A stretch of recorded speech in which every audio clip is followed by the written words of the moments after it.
के लिए बस दिल से एक बार शंकर पर कब्जा करना पड़ेगा, और वो भजन के बल पर हो सकता है। हमारे पास कुछ नहीं दिखाने के लिए, हमारे पास ऊपर जाने के बाद भी हम सारी रजिस्ट्री यहीं छोड़ के जाएंगे। तुम्हारा मन पड़े तो भले ले जाना, जमीन जायदाद प्रॉपर्टी सब यहीं छोड़ना है। भले कितना जोरदार फ्रिज लिया हो 12,000 का, एसी का रूम, डल्लफ का गद्दा, ये सब जितना पेने हैं सब यहीं छोड़ना है। आखिरी में तो केवल जाना है बस ऐसे। कपड़े भी अच्छे अच्छे पहनाएंगे पर ऊपर से सफेद कलर का डाल जाएंगे, लाल कलर का सफेद, बस यही कपड़ा रहेगा।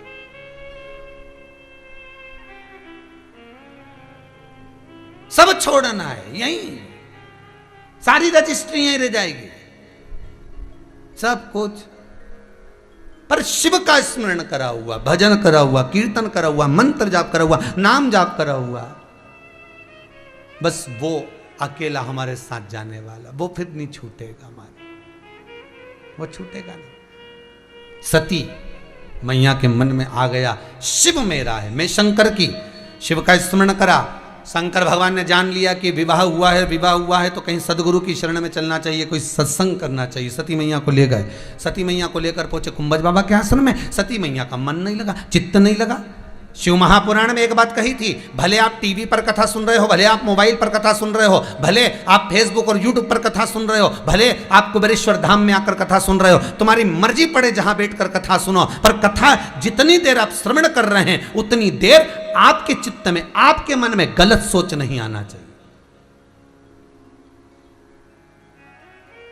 आपका ध्यान कथा में होता है, परमात्मा का ध्यान आप पर होता है।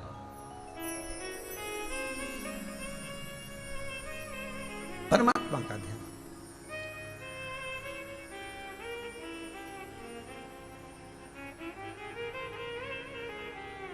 वो प्रकार आप लोगों ने भी पढ़ाई करी होगी, हमने भी करी।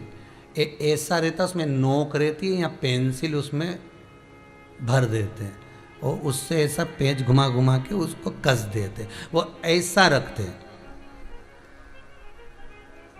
कॉपी पर ऐसा रखा जाता, फिर उसको ऐसा घुमाते कि नहीं घुमाते?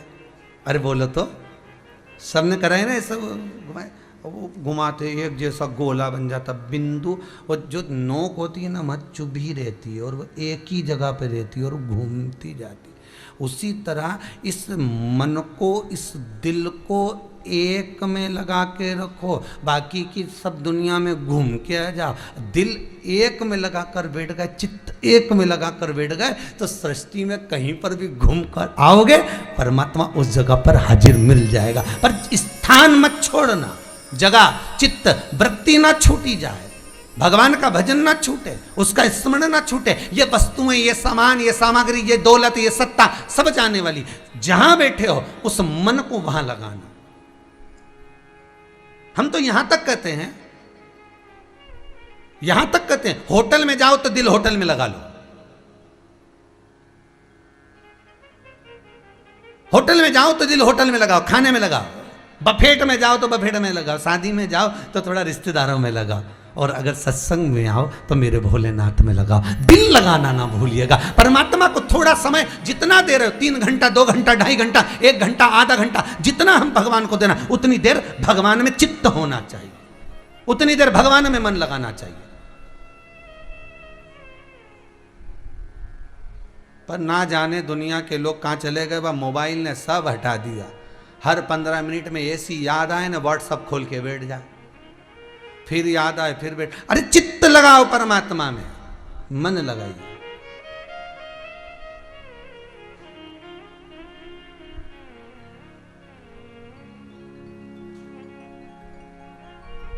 अगर दिल भोलेनाथ से लगाया होता, फिर दुनिया में कहीं ठोकरे तू खाया ना होता।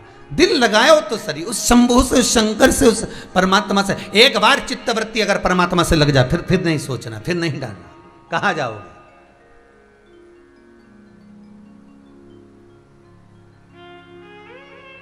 आप भगवान में चित्त लगाइए, भगवान में स्मरण में मन लगाइए। बहुत समय नहीं, हम तो कहते हैं जितना, यहां तो शास्त्र कहता है आधी में पुनि आज इतना भी लगा लिया नहीं तो बहुत है।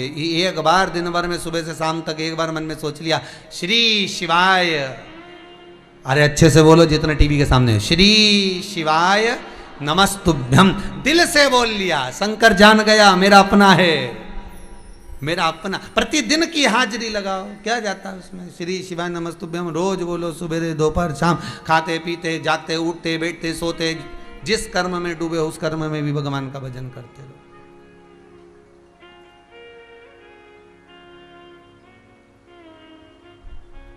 और फिर दुनिया के लोग अगर डराएं तो कोई बात नहीं, अपन को ऐसी कोई बात भी नहीं है। वो कोई रोक के बताए, कोई टोक के बताए, अभी पाला नहीं पड़ाए, भोले बाबा से मेरी प्रीत ना छूटेगी, भोले बाबा से मेरी प्रीत जो लगी हुई है, ये मन जो चित्तवृत्ति रमी हुई। तो यहाँ पर सती मैया कुंभज बाबा के आश्रम में पहुंच गई, मन नहीं लगा, उनका चित्त नहीं लगा। उनके मन में आया बताओ विवाह करने के बाद लेकर भी कहाँ आए, तो कुंभज ऋषि के आश्रम में आए। अरे इससे बढ़कर सौभाग्य और क्या चाहिए। विवाह होने के बाद कहीं शिव पुराण की कथा सुनने को मिल जाए, विवाह होने के बाद में कहीं पति के साथ बैठकर पूजन करने का मौका मिल जाए, सत्संग करने का मौका मिल जाए, संकीर्तन करने का मौका मिल जाए। इसलिए हिंदू धर्म की रीति है, घर में बहू आती है तो पति के साथ उसको सत्यनारायण जी की कथा में बिठाया जाता है। सबसे पहला काम यही कराया जाता है कि पूजन में बिठाओ जोड़े से दोनों को।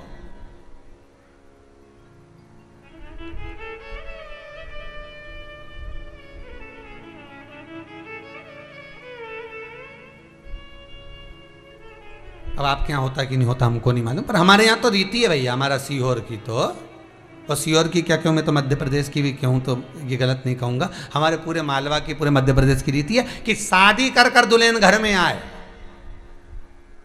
तो सबसे पहले उसको पूजन में बिठाए, जोड़ा से बैठ जाओ, अगर जोड़ा बांधे तो जोड़ा मिठाई पूजन वूजन कराए आराम से, देवी देवता धुकाए से, तो हमारा ये कुल देवता, ये देवी, ये देवता, इन सब।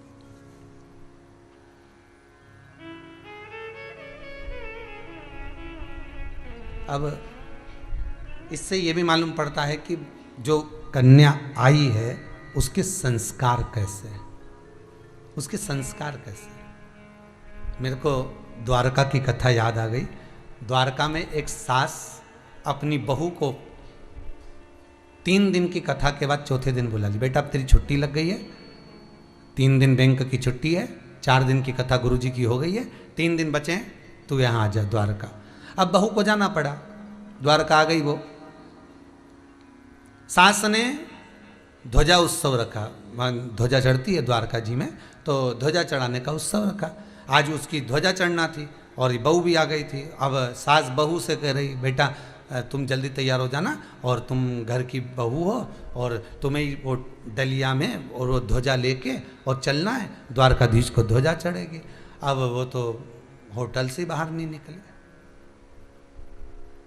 अब माता जी आके बोली, गुरुदेव वहाँ पर टाइम पे पहुँचना है, ध्वजा चढ़ना है। पंडित जी का फोन आ गया है, पंडा जी का, ध्वजा चढ़ना है द्वारकानाथ की, और ये बहू तो तैयार ना हो।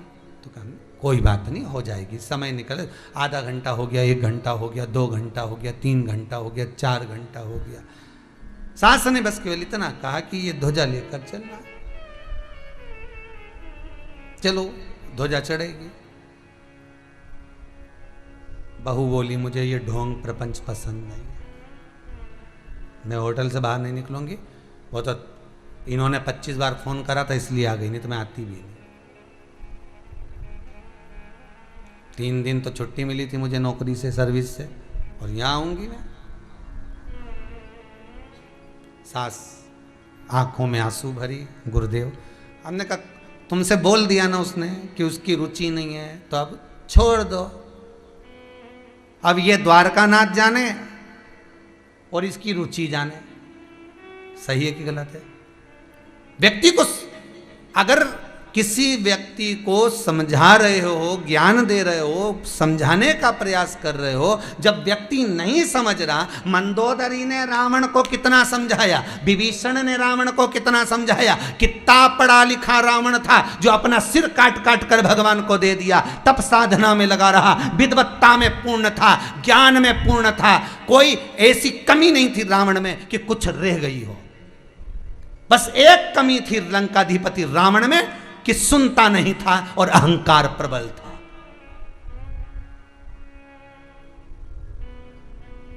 कई बार व्यक्ति के मन में जाता, मैं अच्छी जॉब कर रही हूं, मैं अच्छी सर्विस कर रही हूं, मैं एसी कर रही हूं, मैं ऐसा कर रहा हूं, तो मुझ में अहंकार। ये अभिमान कितने दिन का। और कभी मैं नंबर दे दूंगा, पूछना वह बस उसकी सासू से कि गति क्या हुई है। हमने एक ही शब्द कहा था, वो द्वारकानाथ पे छोड़ दो, उसकी ध्वजा चढ़ रही है, इसकी कब चढ़ जाएगी पता नहीं पड़ेगा, तुम तो शांति रखो नहीं, इसकी रुचि इसके पास रहने दो। और बाद में ये हुआ कि जिस सर्विस में थी, गवर्नमेंट की जॉब थी, कोई काम ऐसा हाथ से हो गया, यहाँ से गई द्वारका जी से 2-3 महीना बाद, ऐसा काम हो गया कि वो आज तक घर में बैठी है, ना जॉब है, ना कुछ है, ना कुछ है, और अदालत में जबलपुर में कहाँ केस चल रहा है, पड़ी रहो। अहम नहीं करना। लंकाधिपति रावण ने हम कर लिया था। बार बार मंदोदरी समझाती थी, विभीषण समझाता था, बार बार नाना जी समझाते थे, बार बार कहा जाता था समझ जा समझ जा समझ ले, पर अहंकार इतना भरा हुआ था। और शिव क्या कहते हैं कि तुम कुछ मत दो, तुम जल पानी बेलपत्र धतूरा कुछ मत दो, मेरा शंभू कहता है तुम्हारे भीतर का अहम मुझे दे देना, बस वो अहंकार मुझे दे दोगे। शंकर कहते हैं मैं उसको स्वीकार कर लूंगा, फिर मैं तुझे 4 चांद लगा दूंगा। अहम नहीं दे पाता व्यक्ति, अपना अहंकार छोड़ दो उसका। एक बार समझाओ, 2 बार समझाओ, नहीं समझे तो आग लगे बस्ती में, अपन रहो मस्ती में। जोरदार खजूर वाली चोटी बनाओ, चकाचक रहो। काय को रोए हम किसी के लिए, किसके लिए? कुंभज बाबा के आश्रम में जाते समय सती मैया को शंकर जी ने 2 बार समझाया, 2 बार। अमरनाथ जी की गुफा में अमर कथा सुनाते समय पार्वती को 3 जगह पर समझाया। देखिए कथा कितनी सुंदर कर रही है, समझने वाला व्यक्ति समझ सकता है। 2 बार माता सती को शिव ने समझाया, सती सुनो, कुंभज बाबा के आश्रम में जा रही हो, सुनिए, बाबा के आश्रम में जाओ तो प्रणाम करना गुरुदेव को जी।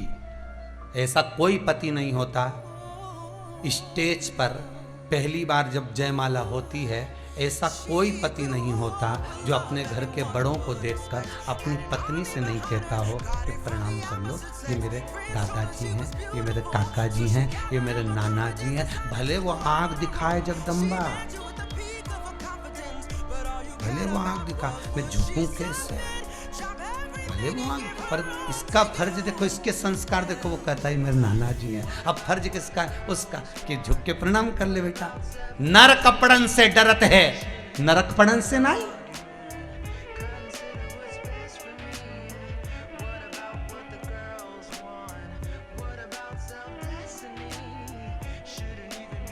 नरक पड़न से डर रहा है और नरक पड़न से नहीं। दूल्हा मंदिर में जा रहा है तो सूट और बूट, जूते मत उतारना, लाल कलर के पहने।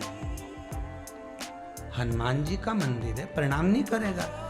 तो फिर एक उनका जो जमाई था जीजा, वो बोला नहीं दूल्हे को सब फ्री है। तो हनुमान जी ने भी सोच लिया, जब जूता मेरे मंदिर में फ्री है तो तेरी खोपड़िया पे भी फ्री है। क्या सोचा तो वहां अंदर पहन के पहनिया, और यूं चले वो तो तलवार लेने घोड़ी पे बैठे, साफा माफा बांट के, मुंडा में पान भरिया, एक रुमाल भी ऐसा जेब में खुसा, फुदके वाला, और तलवार चमक चिपकी।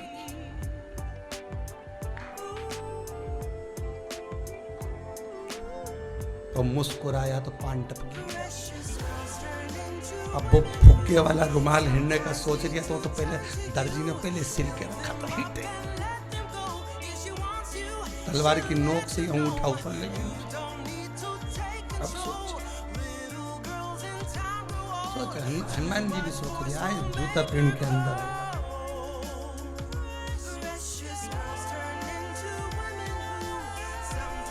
भगवान शंभु भोलानाथ जय हो।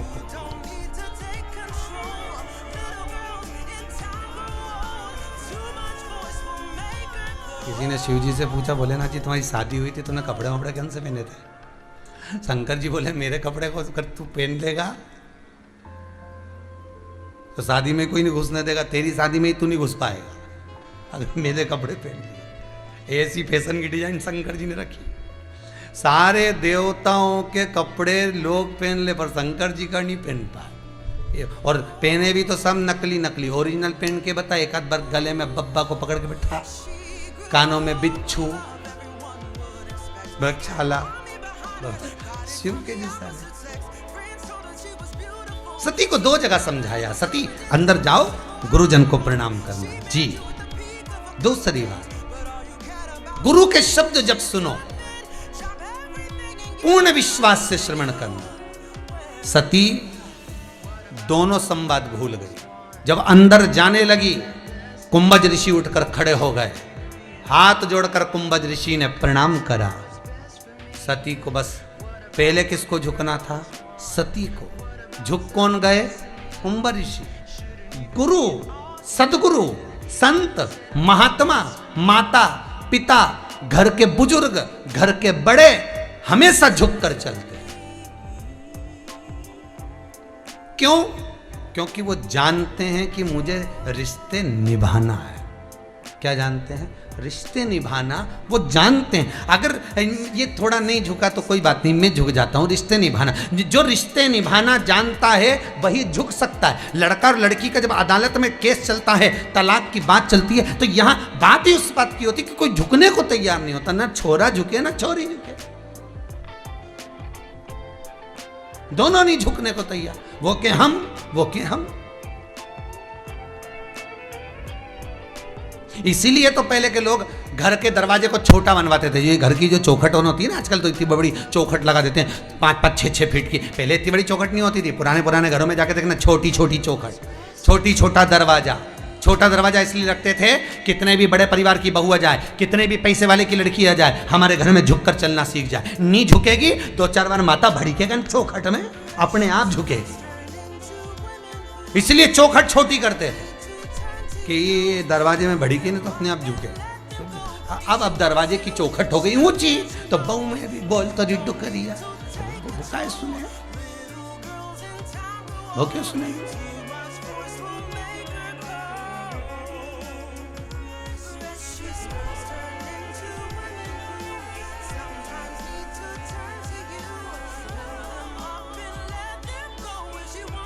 बस सती जैसे ही अंदर गई, कुंभज बाबा ने प्रणाम कर लिया, क्योंकि वो बड़े हैं, उनको आता है आदर कैसे करना। झुकने में कुछ नहीं जाता।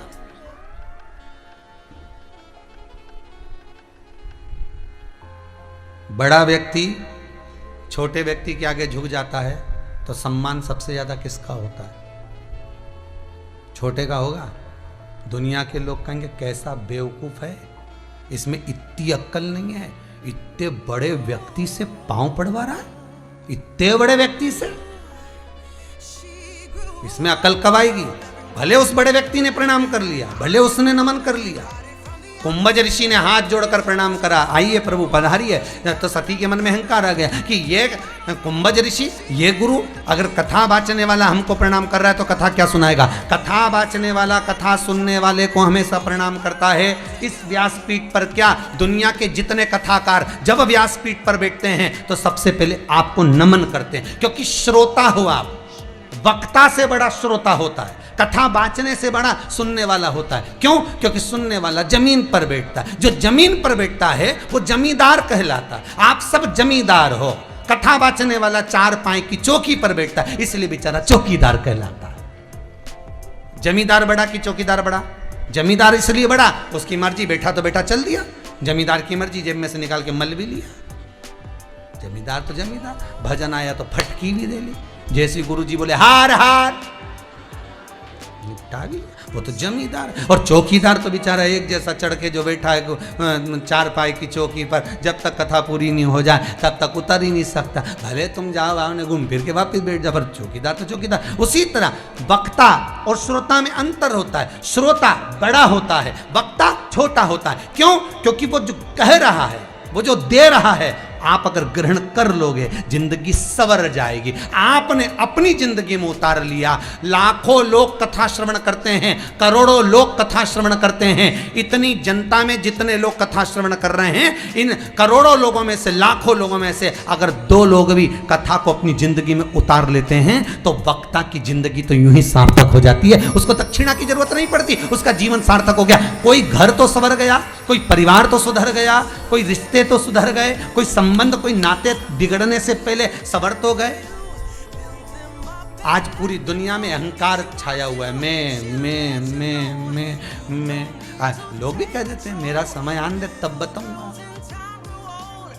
आन दे मेरा समय तब दिखाऊंगा, बताऊंगा। और छाती में दर्द हो गया, हॉस्पिटल ले गए, डॉक्टर ने कह दिया समय आ गया। तब समझ में आया कि समय ऐसे आता है। समय का कोई ठिकाना है?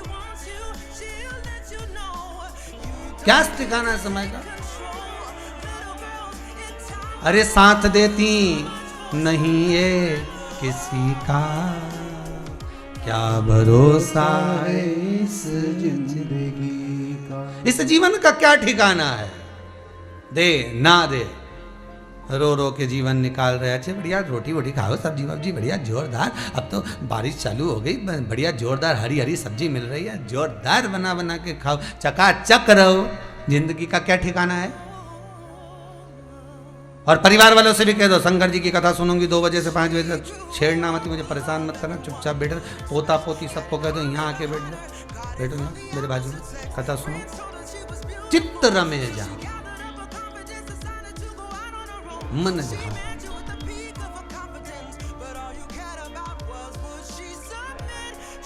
ये मन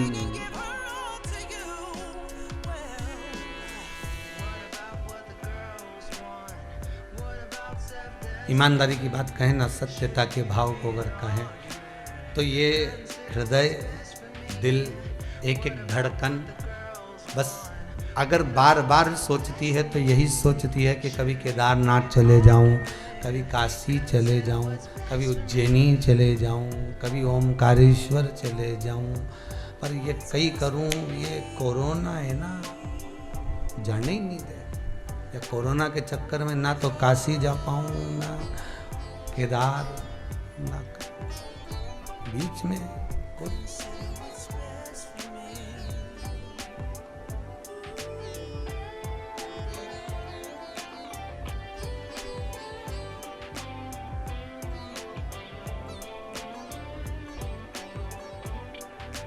ओ काशी के भोलेनाथ, मने थारी याद सतावे,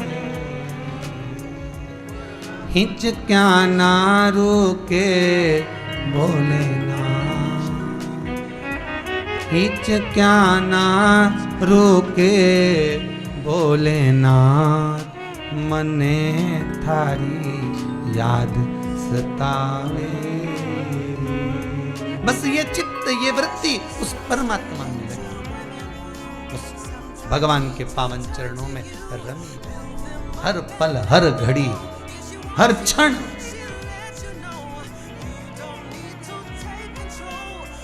आज कोई फोन पर बोल रहा था, अब तो हमको 6 अगस्त का इतना इंतजार है, इतना इंतजार कि हम सब तैयारी कर कर के रखे जा रहे हैं। 6 तारीख शाम के 7 बजे और ऑनलाइन शिवरात्रि की, श्रावण के महीने की शिवरात्रि की पूजन करे। और हमने सारी बहन बेटी रिश्तेदार सबके कह दिया, सब पूजन का। अब विचार करिए, कितनी ललकता, कितनी उत्सुकता, कितना उमंग आपको उस शंकर से मिलने का है। जितना आपको उत्साह है शिव से मिलने का, उतना मेरे कैलाश अधिपति को उत्साह है आपके घर में आने का। उतना ही उत्साह शिव को है, उतनी उमंगता, उतना आनंद, उतना उत्साह उसको है।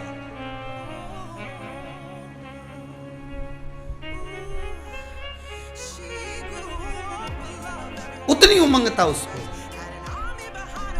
सती मैया अंदर गई, मन में अहंकार आ गया, ये जब प्रणाम कर रहे हैं तो मुझे नमन कर रहे हैं तो क्या कथा सुनाएंगे। कथा में बेटी विश्वास नहीं हुआ। शिव जी ने दो ही चीज बोली थी, एक प्रणाम करना, दूसरा कथा पर विश्वास करना।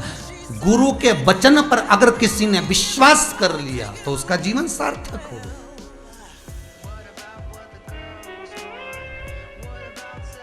वचन पर विश्वास। एक जगह पर गुरु जी प्रवचन में कह रहे थे, जब जब कोई गिरता है उसे भगवान भोलेनाथ अपनी गोदी में झेल लेते हैं।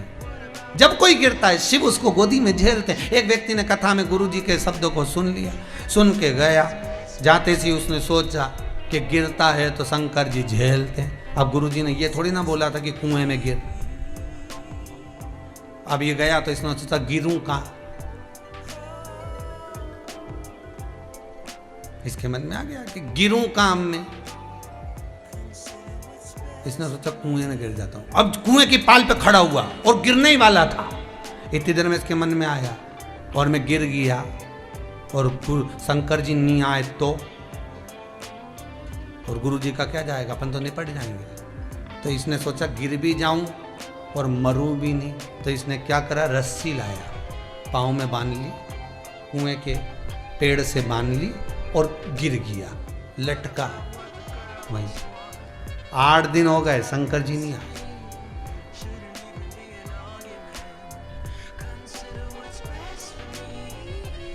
एक व्यक्ति पानी पीने आया, कहीं बाहर का होगा, कहीं बाहर का। पानी पीने आया तो इसने देखा व्यक्ति लटक रहा है, तो इसने रस्सी को खींचा, बेचारा मर जाएगा। खींचना नहीं, गुरुजी ने कहा था जब कोई गिरता है तो शंकर जी झेलते हैं। तो क्या तेरे गुरुजी ने ऐसा बोला था? हाँ। तो उसने सोचा कि ऐसा बोला था तो मैं भी गिर के देख लेता हूं। अब इसके पास रस्सी थी नहीं, बड़ के पेड़ की डालियां लाया, उसको लपेट के पाँव में और कूद गया। कूदा, इसकी बड़ के पेड़ की डाली कमजोर, 2 घंटे 3 घंटे में वो टूटने लगी। वो व्यक्ति जैसी डाली टूटी नीचे गिरने लगा तो शंकर जी ने उसको गोदी में झेल लिया। शिव ने गोदी में जैसे ही झेला तो ये 8 दिन का टंगा हुआ ये कह रहा है हम तो 8 दिन से लटके, हमें नहीं झेलोगे। शंकर भगवान बोले तुझे तो यमराज झेलेगा, मैं नहीं झेलूं तुझे। अरे मूर्ख, विचार कर, इसने तेरे वचन पर विश्वास करा और कहा ऐसे गिरोगे तो भगवान झेलेगा। तेरे वचन पर विश्वास करा और लटक गया और मैं मिल गया। और तू गुरु के वचन पर विश्वास नहीं कर पाया, अंत में विचार करा गिर गया और मर गया। तो गिर के तो देखता, गिर के तो देखता।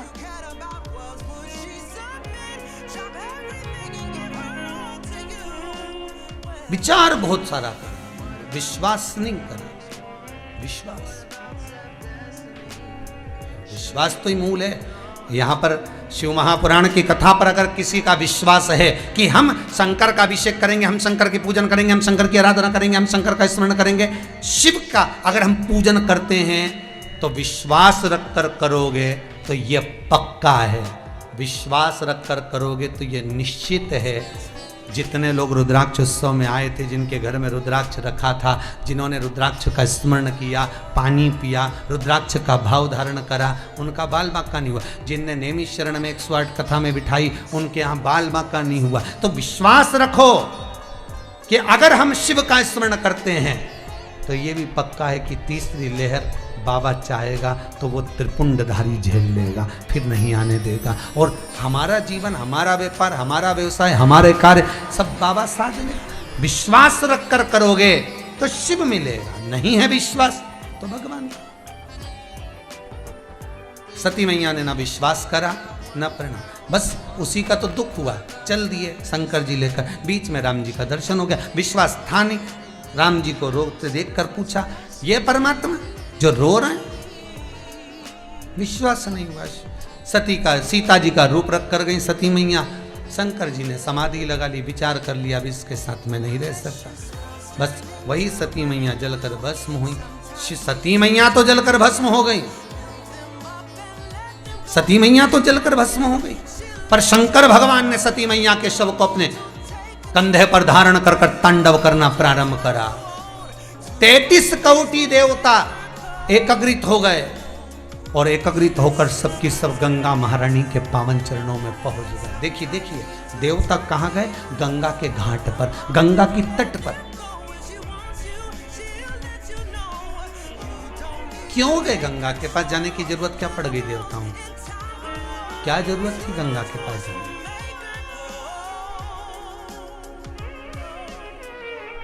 किसी ने पूछा भगवान विष्णु और भगवान ब्रह्मा को क्या जरूरत पड़ गई गंगा के घाट पर जाने की? तो कहा गंगा के घाट पर इसलिए गए हैं कि गंगा से पूछना है कि तू शिव की जटा में रहती है, शंकर के विवेक में बुद्धि में क्या चल रहा है?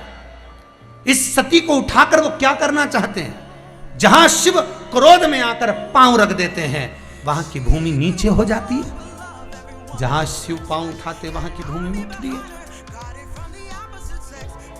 इतना क्रोध शिव में था, इतना क्रोध था कि शंकर का जो पसीना गिर रहा था उससे भूमि बिलख रही थी, अर्थात भूमि कच्ची पड़ गई। इसलिए आज भी उत्तराखंड की भूमि कच्ची है।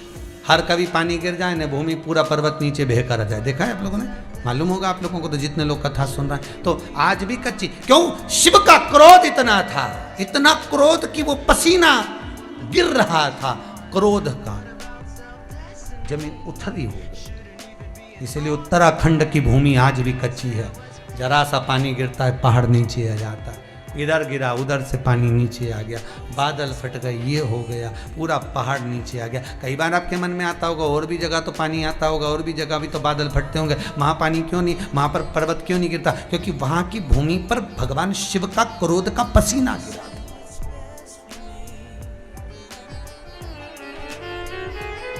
गंगा जी से पूछा। स्कंद पुराण में एक क्षेत्र का नाम लिखा है सुदर्शन क्षेत्र। कौन सा क्षेत्र है? जम के बोलिए जरा। सुदर्शन क्षेत्र। स्कंद पुराण में लिखा है कि सुदर्शन क्षेत्र में 33 कोटि देवता एकत्रित हुए। वो सुदर्शन क्षेत्र कलयुग में क्या कहलाता है?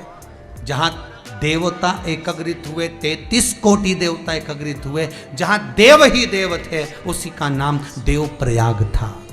क्या नाम है उसका? देवप्रयाग। उत्तराखंड में आप जब बद्रीनाथ जाएं, गंगोत्री जाएं, केदार जाएं, तो बीच में प्रयाग पड़ते हैं, कर्ण प्रयाग, देव, तो देव प्रयाग।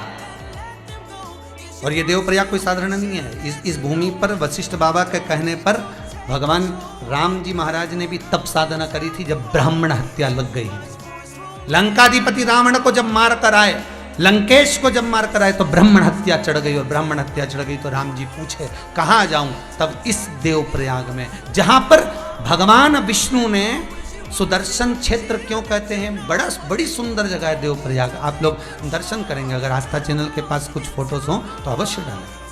देव प्रयाग, ये वो देव प्रयाग है जहां पर भागीरथी और अलकनंदा दो नदियों का मिलन होता। आज भी वहां पानी अलग अलग दिखता है। आज भी वहाँ पर पानी का दर्शन अगर आप करेंगे टीवी चैनल के माध्यम से भी, अगर जल का दर्शन आप लोग कर रहे होंगे, तो दोनों का जल अलग अलग दिखेगा देवप्रयाग में। दोनों का, भागीरथी का अलग और अलकनंदा का जल अलग दिखेगा। 33 कोटि देवता इस भूमि पर पहुंच गए। सब विचार कर रहे हैं। सती माता का जो शव पड़ा हुआ है शिव के कंधे पर, अध जला, ये शव का करना क्या है? सारे के सारे एकत्रित हुए गंगा जी के पास। गंगा तुम बोलो। गंगा कहाँ? देखिए जरा, बड़े सुंदर भाव कहा गया। भागीरथी नदी और अलकनंदा दोनों का जब संगम हुआ तब यहाँ गंगा प्रकट, तब यहाँ गंगा उत्पन्न हुई। नाम चेंज हो गया, ना भागीरथी रही ना अलकनंदा रही, एक नदी हो गई गंगा। बस इसी देव प्रयाग से, क्योंकि यहां 33 कोटि देवता बैठकर तब साधना कर कर गंगा से पूछ रहे हैं, गंगा कुछ ऐसा बता दे कि शिव के शरीर पर, धड़ पर, शंकर के शरीर पर जो ये धड़ पड़ा हुआ है, जो शरीर पड़ा हुआ है सती मां का, इसका करें क्या। तब गंगा नैनों में जल भर कर बोली, शंकर सती से बहुत स्नेह करते थे।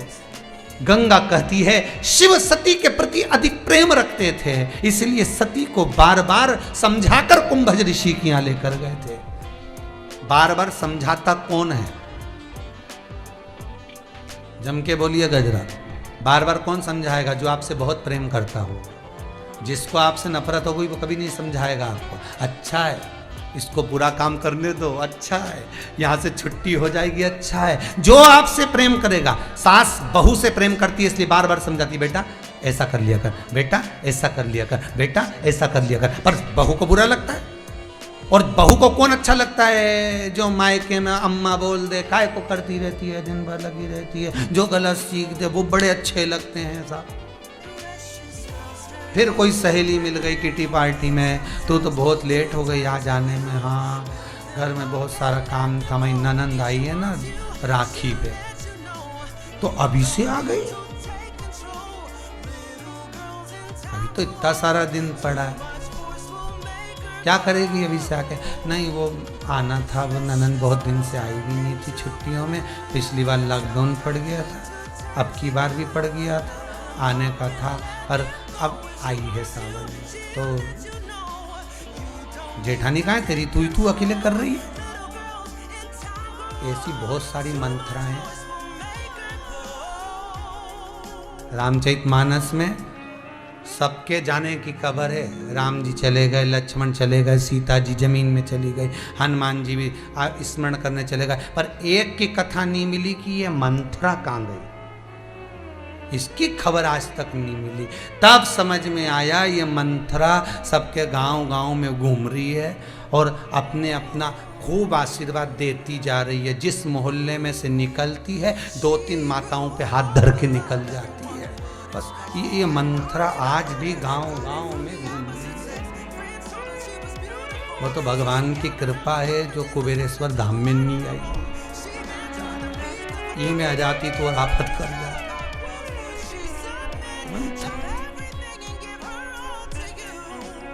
अकल देने वाले देंगे बस, समझाता कौन? तो गंगा के शब्द सुनिए कितने सुंदर हैं, गंगा का संबोधन सुनिए कितना सुंदर है। गंगा कितनी सुंदर बात कर रही है कि शिव सती को बहुत प्रेम करते हैं। कैसे पहचाना आपने? भगवान विष्णु और ब्रह्मा पूछ रहे, गंगा आपको कैसे मालूम कि शंकर सती से अधिक प्रेम करते हैं? आप कैसे कह सकती हो?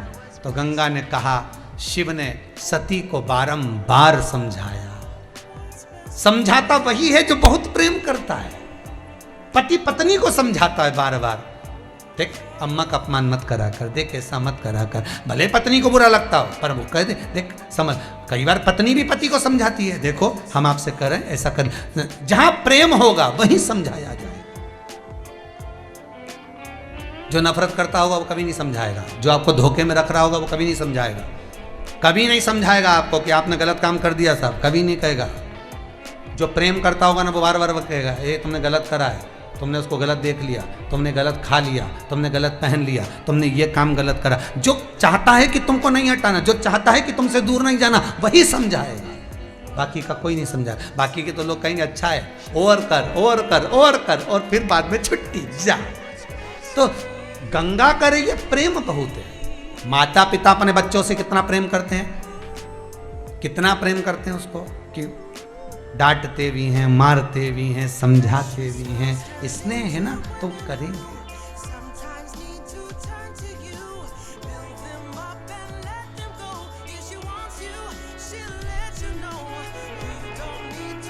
स्नेह तो किया जाए।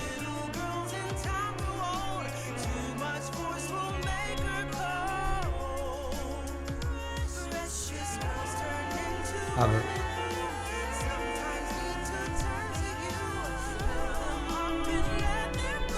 स्नेह बहुत था। गंगा जी कह रही हैं, मैं जानती हूं कि शिव सती से बहुत प्रेम करते, तो क्या करा जाए? आप नहीं बताओगे? गंगा जी कहती हैं कि बस 33 कोटि देवताओं से मेरा निवेदन है, जब तक सती कंधे पर है तब तक शिव का क्रोध भी प्रबल है, बहुत प्रबल है।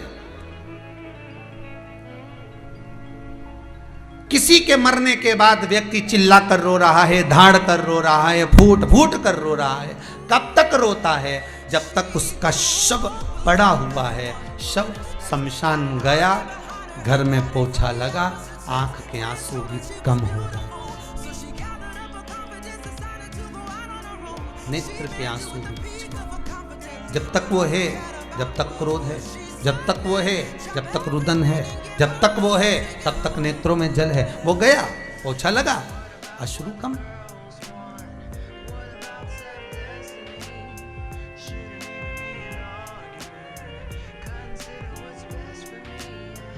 नहीं ना शुरू समा। बस गंगा जी ने कहा एक काम हो सकता है, सती को उठा लिया जाए। अब ब्रह्मा जी बोले सती को उठाना कोई सरल है? सती को उठाना कोई सरल है? दुनिया में केवल एक ही तो चीज है, सती का सातित्व, जिसको डिगाना कठिन है। सती का सातित्व, केवल सती का सातित्व नहीं दिख सकता तो फिर सती को छूना ही मुश्किल है, बहुत मुश्किल।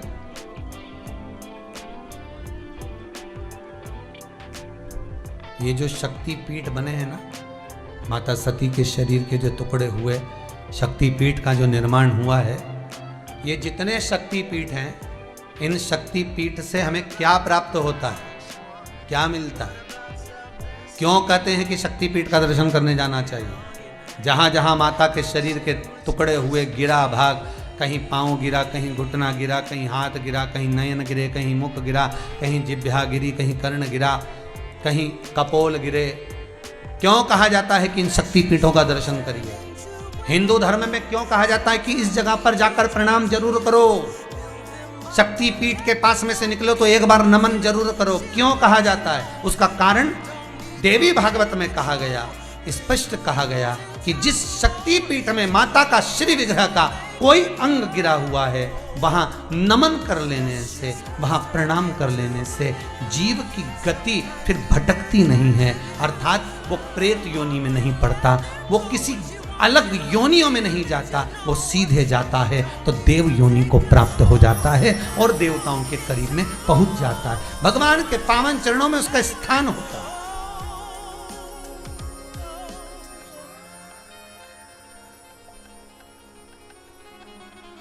शक्तिपीठ का दर्शन कर लेने पर शिव का बड़ा स्नेही हो जाता है।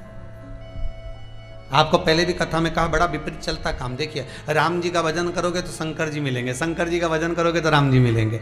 शक्ति पीठों में दर्शन करोगे, माता के जहां शरीर के टुकड़े गिरे हैं, उस शरीर के टुकड़े जहां पर गिरे हैं, उन शरीर के टुकड़े गिरी हुई शक्ति पीठों का दर्शन करते हैं तो हमें शिव की भक्ति प्राप्त होती है। शिव की भक्ति।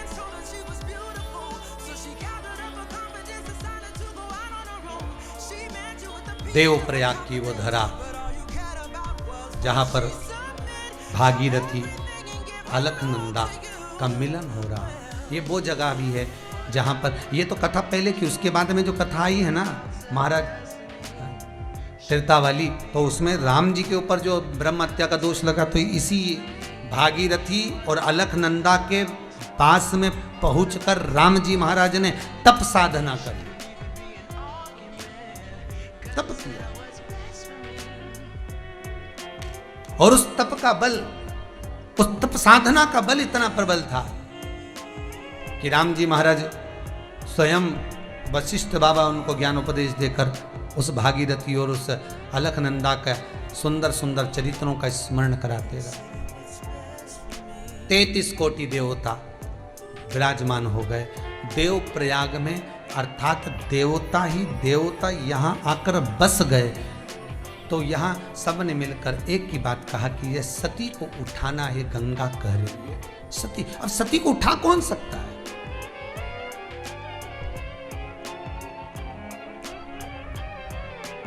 सती को कौन उठाएगा? स्कंद पुराण कर रही है, सुदर्शन क्षेत्र है। सुदर्शन क्षेत्र किसको कहा गया? देवप्रयाग को। आज की भाषा में उसका नाम है देवप्रयाग। सुदर्शन क्षेत्र को सुदर्शन क्षेत्र क्यों कहा गया? कि वहां पर बाद में गंगा मैया ने भगवान विष्णु से कह दिया एक संबोधन, नाथ मैं आपके चरणारविंद से निकली हूं, मैं विष्णु पदी हूं। चरणों में रहने वाली अगर बहुत बड़ी बात करे तो श्रेष्ठ नहीं हो।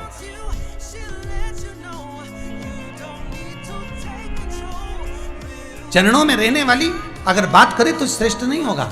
अगर कोई बहुत छोटी सी दासी, बहुत छोटी सी सेविका और अपने मालिक को ज्ञान उपदेश दे तो यह कहाँ की बात होगी? कहाँ तक ज्ञान उपदेश? तो मैं आपके चरणों से निकली, मैं विष्णुपदी हूँ। गंगा जी का एक नाम है विष्णुपदी।